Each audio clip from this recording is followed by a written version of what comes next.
Yo, yo, what's up? This is your boy kpaperchase, and today I want to welcome you to Soundoff. How y'all doing today? All right, so today the subject is going to be karma. I want to talk about karma today, and I want to particularly talk about how karma affects us as Black people. Because if you look at it, we do have it rough in some areas. We might have it better in some areas, but we also have it rough in some areas. So my whole build today is going to be about karma and if it affects Black people different than it affects other races, and how can we kind of get on top of that and make sure that in the future, you know what I'm saying, we're making sure that we got good karma and that we're giving off that good karma. Okay. All right, so let's start, yo. All right, so what is karma? What exactly is karma? We hear about this a lot. You know what I'm saying?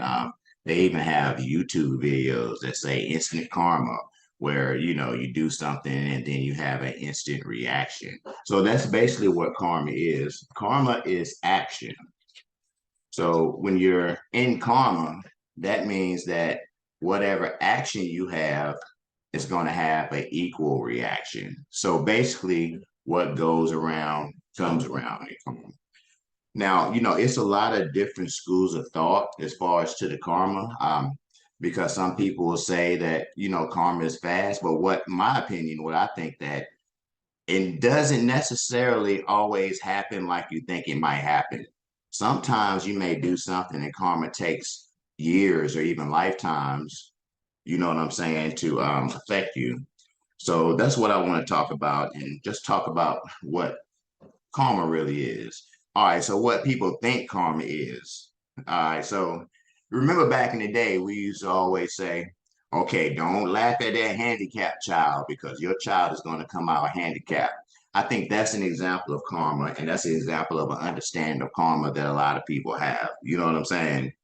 Or like it's a bank robber, or you did something, you took something from somebody, and you think that that karma is going to make you have financial problems later, or somebody might steal something from you, and that might happen, but it doesn't always happen that way. What I think that is a lot of times, when karma happens, it may be instant karma, or it may be karma that plays out over a long time. So say for instance, you murder somebody, you might not get murdered, but you might not be able to sleep at night because you murdered that person. So anything that eats away with you at you for something that you've done, that's also karma. So that's why a lot of times people don't always see karma in other people, and they think that some people are just living it up. They don't have any negative consequences. They don't have any negative karma, but actually they do. We don't know how they sleep at night. We don't know what's on their mind. So karma is one of these things that happens to everybody. You don't have to believe in it, but it's a law. So basically, it's a law of the universe, and the universe is always trying to reach equilibrium. So the best thing to do would be to try to create neutral karma. You know what I'm saying? You're not creating good karma, you're not creating bad karma, it's neutral karma. And eventually, you'll get to that point when you get to the point where you don't have to think about whether something is good or bad and think about the karma, you automatically do, you know what I'm saying, what your spirit tells you to do.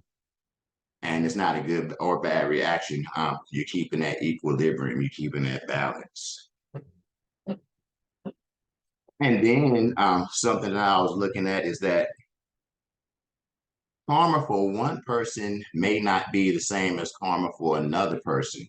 It depends on your beliefs, and it depends on whether you think you're wrong or not. Okay, so let's say I have a drinking problem, right? And I know that I don't need to be drinking, but I decide to drink, you know, and my karma would be different from somebody that doesn't have a drinking problem, because that person that doesn't have a drinking problem doesn't have those issues. He might not have put that much, effort into it, and it's not a thing for him. Whereas somebody with a drinking problem, that karma, especially if he knows that he's doing something wrong or that it goes against his spirit, You know what I'm saying? There will be karma for them, but it might not necessarily be karma for somebody that doesn't have a drinking problem. Okay. So karma is subjective, and that's just what we make of it. So that's just one of those things.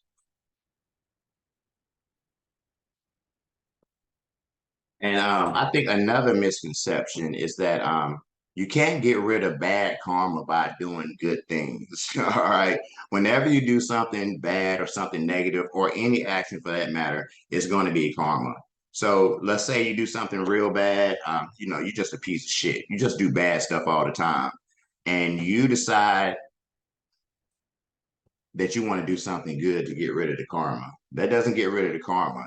Now, if you do something good and you're consciously aware of it, and like I said, you're doing it from spirit, then that will create good karma, but it won't get rid of the bad karma that you already have. And that's one of the things about karma that I think is so cool. And that's why I think I would prefer that instead of the religion, because with the karma, everybody is accountable for what they do. You know, there's not a deity that you can have to save you or that you can pray and get out of the retribution that you need to face for doing what you did. So I think that karma is one of those universal laws. It's something that is always there, whether you believe in it or not. And it's the retribution. It's like, hey, you get back what you put in. So yeah, very, very interesting. Very interesting. And like I was saying, karma always wants to bring that balance. So that yin and yang together. Karma is trying to balance out things. If you do bad, bad things will come to you. If you do good, good things will come to you. And that's basically how it goes. You might not always see it. It may take lifetimes, but it's gonna come into fruition sooner or later.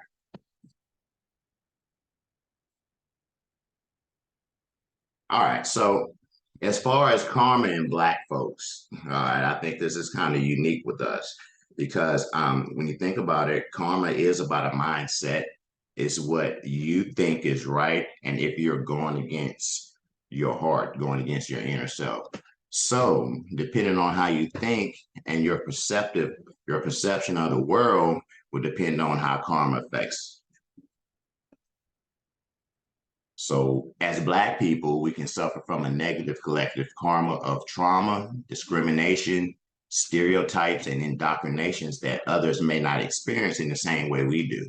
So, since our situation is unique, we have to look at it from a different perspective. Not only do we have to do that, but that's going to be the only thing that's going to be able to change our paradigm is if we look at it, you know what I'm saying, from a different perspective.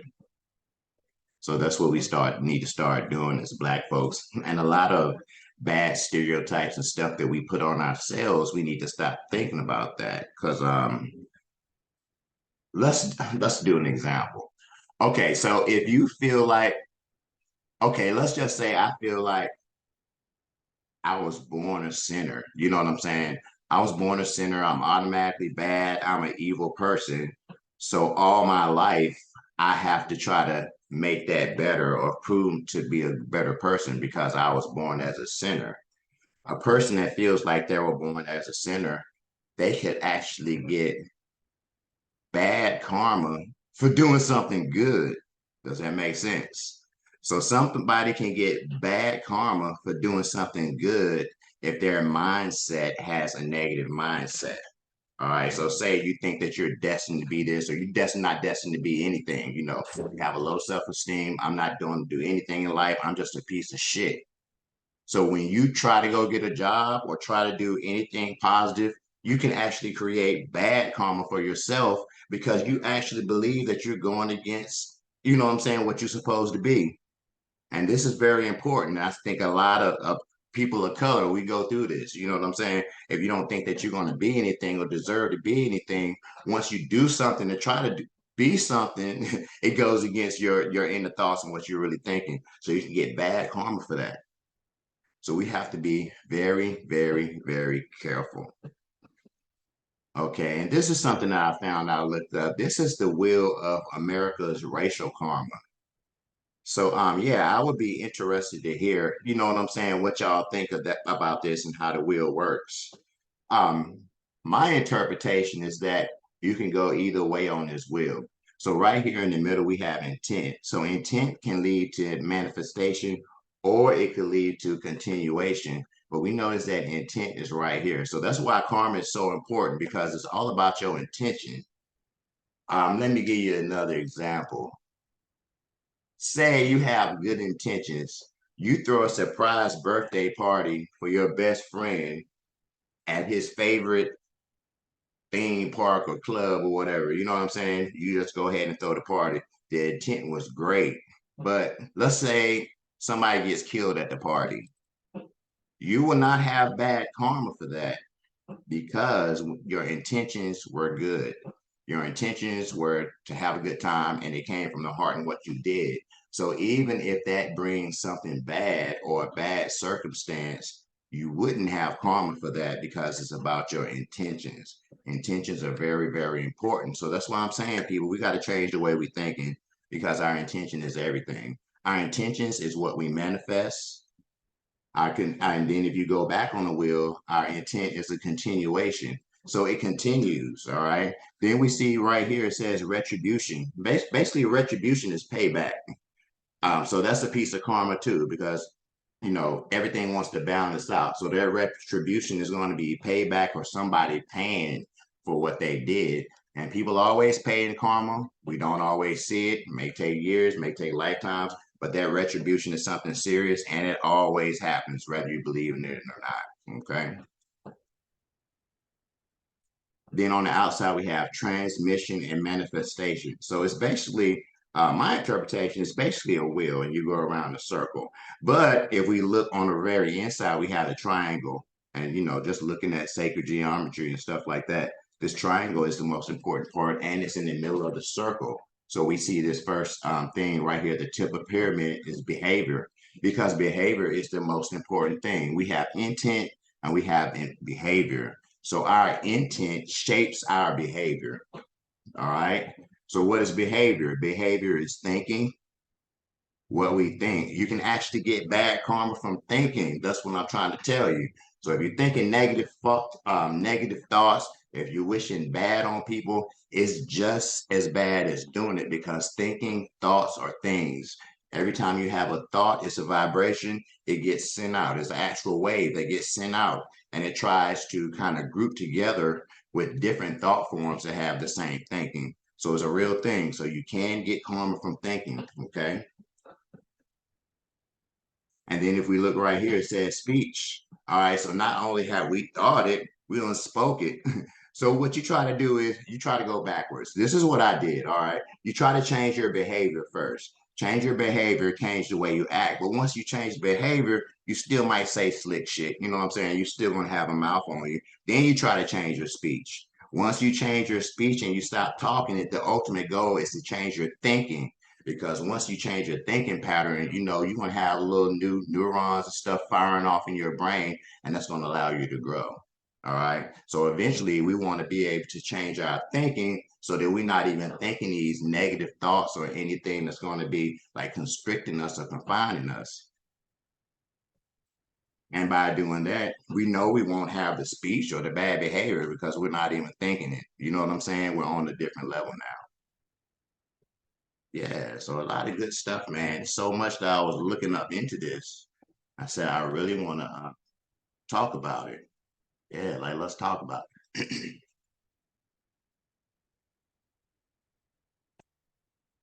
Now, karma, this is the laws of cause and effects, and it does resonate with Black people. As Black people, we've had all kinds of suffering, all kinds of stuff happen to us, and people will say, "Is it karma? Is it because we did something bad?" I do think it has something to do with that, but we've got to remember that we have different kinds of karma. There's an individual karma that everybody has individually, but it's also a collective karma. So I do believe that if a race does something as a race, or rather is good or bad, that karma is going to come back to them as a race. So not necessarily saying that Black people did something wrong as a race, but hey, if we do, we have karma that we have to that we have to go through just like everybody else. So nobody is immune. But I will tell you, the perpetuators of all these bad things, they have to go through karma too. So they have to go through their individual karma as well as group karma. And like I said, it's hard to look on the outside and judge what somebody is going through as far as their karma, but you got to believe that it will happen. It always happens, and the universe has a way of leveling itself out. That's just the natural state of the universe. It's always going to try to reach that equilibrium, that yin and yang. Okay.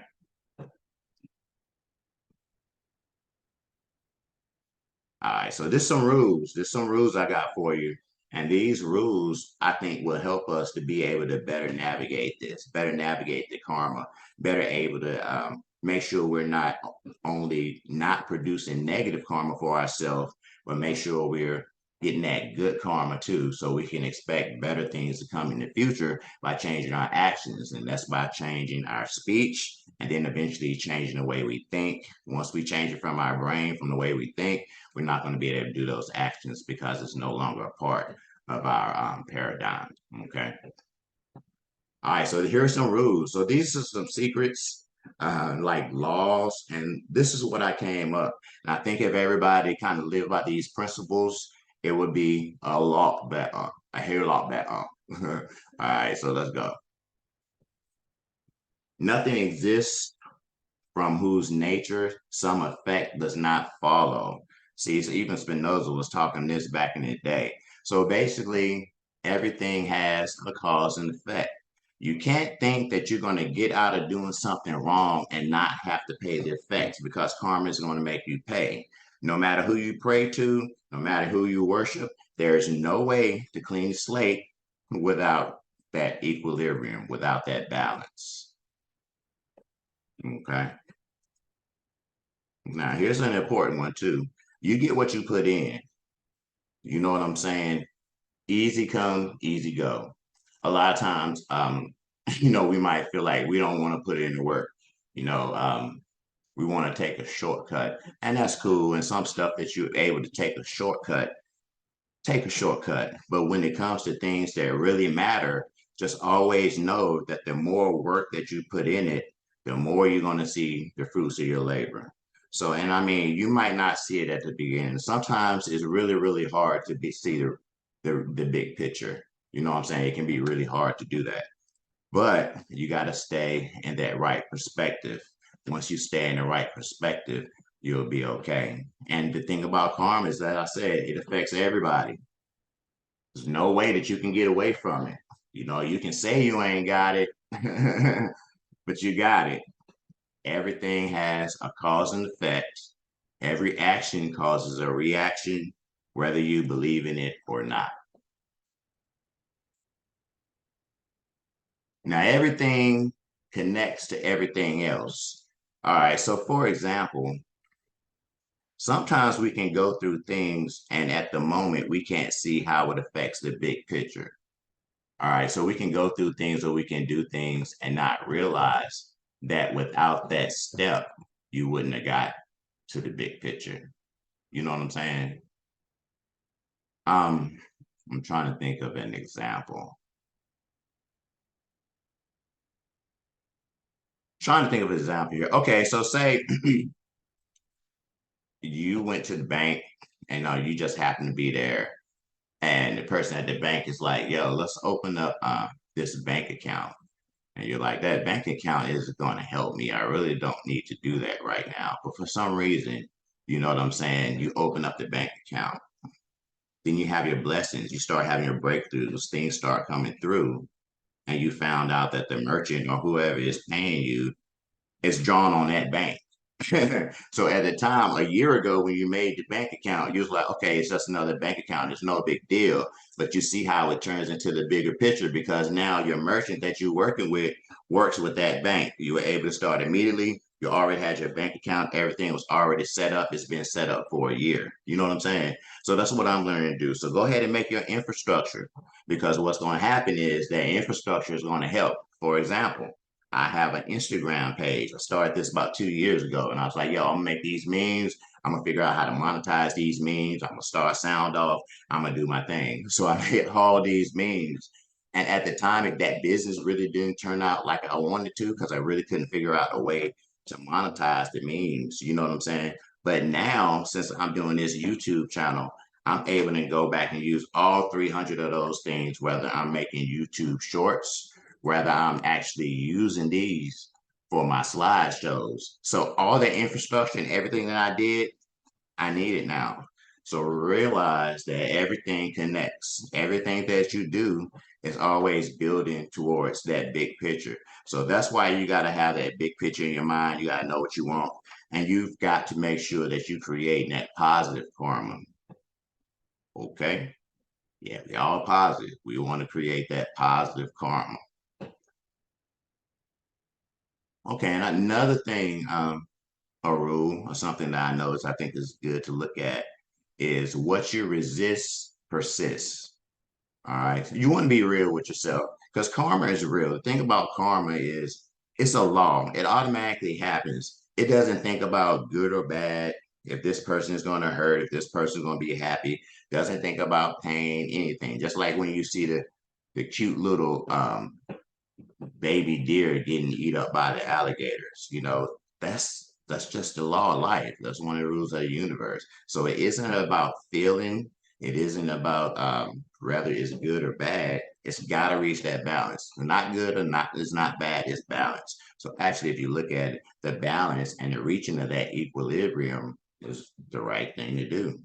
So what you resist persists. If you're not real with yourself, let's say you have a problem with people or you have a hateful mind or whatever you got going on.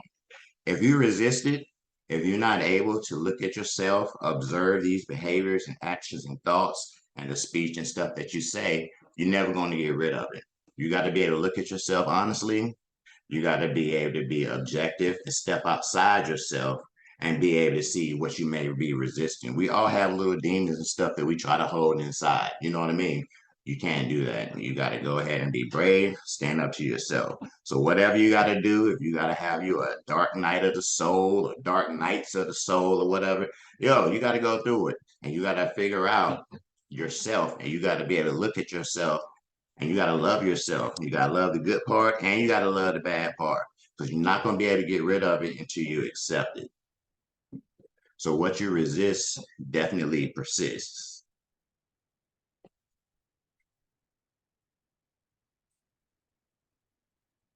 All right, and this is the next one. Um, you want to stay in the now. I used to wonder, like, what do people mean when they say stay in the now? Basically, it just means that we don't want to be looking at the past too much. Something that I'm working on right now is not looking in it. That can actually cause like bad karma too. When you're always reminiscing. I mean, you can do it sometimes, but if you're always saying, "Yo, stuff used to be so good back in the day," I'm guilty of this. Back in the day, gas was $1, man. It was so good back then. It was so good back then. Okay, that's cool, but that's not really building for you now. So by looking at that, sometimes it can actually be negative because it gives you a negative viewpoint on the world now. When you're sitting back thinking about, what I'm saying, how I could buy a McDonald's combo for $3. Now you look at it and it's $12. You're like, damn, it's fucked up. Yeah, because you're thinking about yesterday and you're comparing that to today. And also tomorrow, it's good to dream, to have an imagination, but don't be stuck in tomorrow. Be looking at today because a lot of times when we're stuck looking so ahead to the future, we might miss our opportunity right now that's going to get us to that future. So what that means is we have to wait for it to come around again. And I'm guilty of this. So don't always be looking at tomorrow so much that you miss what's happening now. And remember that whatever happens now is only contributing to tomorrow. It's contributing, you know what I'm saying, to that new paradigm or that new awakening or whatever you might go through. So yeah, keep that in mind. Think about the now. Don't dwell on the past. Don't daydream about the future as much. Look right now, see what your opportunities are and how you can use that to shape where you're going. All right.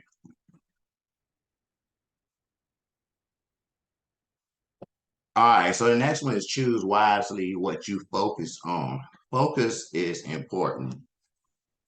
Um, okay.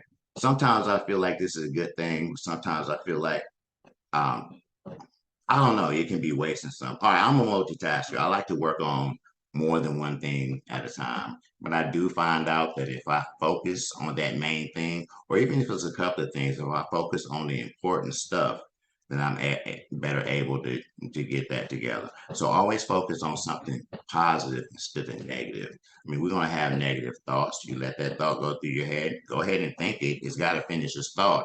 Observe it, think it, let it go through your head, and then let it go. We don't focus on it. These negative thoughts, we just think about a car riding down the street and you look and you see the car. Okay, look at that car. All right, the car is gone now. So the thought should be gone. You observe it, you look at it, you can analyze a second or two if you want to, but then let it go and don't focus on it if it's something negative.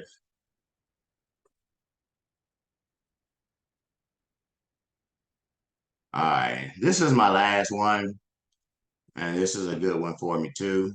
We already know as above, so below. So everything that happens on the macro is going to happen on a micro. So heaven as with on the work earth. So this is as within, as without. This is important because in order to change what you got on the outside, you got to change what you got on the inside first.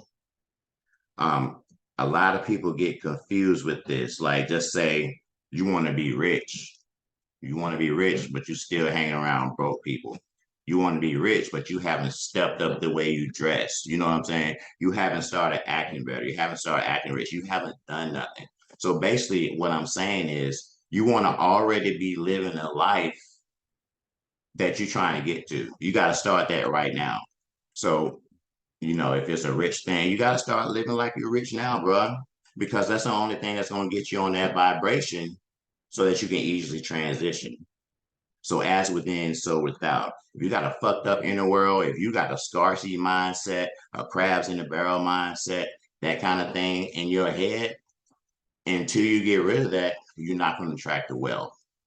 So we always have to make sure we're creating our reality from the inside, create from the inside, and then our outside has to catch up with the inside, with our subconscious. That's just how it works, whether you believe it or not. That's how it works. So change your inner inside. Like I said, that thinking, change that speech, and then you don't have to worry about those negative actions. You feel me?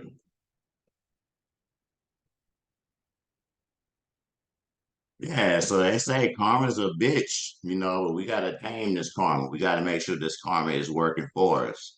So you know what I'm saying? I hope that this build help you out with the karma, help you understand like how karma may be different for individuals, and how there's a collective karma for a group of people. Let's just say a race or a nation, something like that. And I definitely encourage you to go back and especially look at these rules because you want to go back and look at these because this is how you're going to create that positive karma that's going to bring good things, opportunity into your life. All right.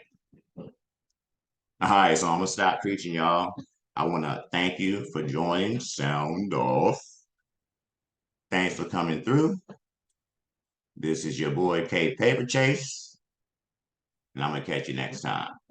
Peace.